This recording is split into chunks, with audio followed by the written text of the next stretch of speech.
സിദ്ദിഖിന്റെ arrest രണ്ടാഴ്ചത്തേക്ക് supreme കോടതി തടഞ്ഞു. ഇന്ന് സുപ്രീം കോടതിയിൽ 64ാമത്തെ ഐറ്റമായിട്ട് വന്ന സംഭവമാണ്. രാവിലെ മുതൽ എല്ലാവരും ഇത് പ്രതീക്ഷിച്ചുകൊണ്ടിരുന്നു. സുപ്രീം കോടതി ഏതായാലും കൂടുതൽ വാദഗതികളൊന്നും കേട്ടില്ല.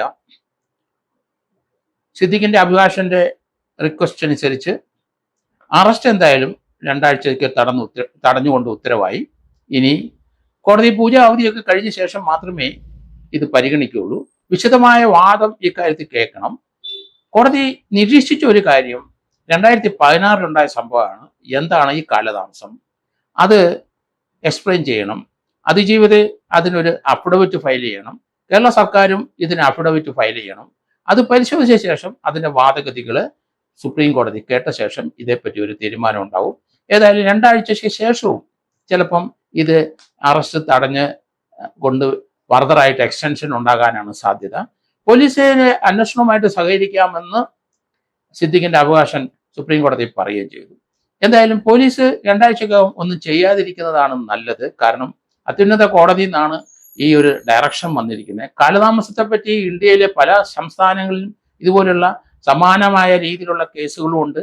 അവിടങ്ങളിലൊക്കെ കാലതാമസം ഉണ്ടായ ഒരു വലിയ പ്രശ്നം തന്നെയാണ്. എന്തുകൊണ്ടാണ് ആ സംഭവം കഴിഞ്ഞ ഉടൻ തന്നെ പരാതിപ്പെടുന്നില്ല, അല്ലെങ്കിൽ പരാതിപ്പെട്ടില്ല? ഇത്തരം കാലതാമസത്തിന് ശേഷം എന്തുകൊണ്ടാണ് പറയുന്നത്? ഇതിനെപ്പറ്റിയൊക്കെ വിശദീകരണം സുപ്രീം കോടതി കൊടുക്കേണ്ടി വരും.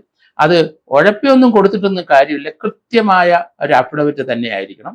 ഏതായാലും 2 ആഴ്ചക്കകം പോലീസ് എന്തെങ്കിലും നീക്കം നടക്കുന്നെങ്കിൽ അതിനോട് സഹകരിക്കാം, അന്വേഷണവുമായിട്ട് സഹകരിക്കണം എന്ന് കോടതി നിർദ്ദേശിച്ചു. സഹകരിക്കാമെന്ന് പറഞ്ഞിട്ടുണ്ട്. പക്ഷെ ഈ ഒരു സന്ദർഭത്തിൽ പോലീസിന് വേണമെങ്കിൽ സിദ്ദിഖിനെ ചോദ്യം ചെയ്യാം. പക്ഷെ ചോദ്യം ചെയ്യാതിരിക്കുന്നതായിരിക്കും നല്ലത്. കാരണം ഹറാസ്മെന്റ് അങ്ങനെയുള്ള വിഷമപ്പെടുത്തുന്ന രീതിയിലുള്ള ചോദ്യം ചെയ്യലൊന്നും ഈ ഒരു സമയത്ത് നടക്കില്ല. പോലീസിന് നേരത്തെ ഈ കേസ് രജിസ്റ്റർ ചെയ്തപ്പോൾ തന്നെ സിദ്ദിഖിനെ ചോദ്യം ചെയ്യാമായിരുന്നു.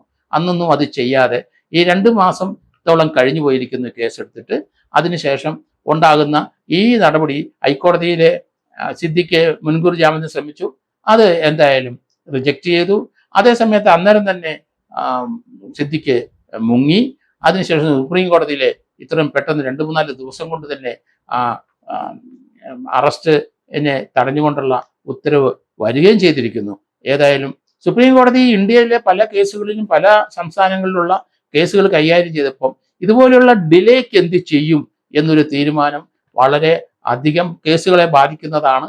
അതുകൊണ്ട് ആ കാര്യത്തിലൊരു കൃത്യമായ ഒരു ഒബ്സർവേഷൻ സുപ്രീം കോടതി നടത്തും.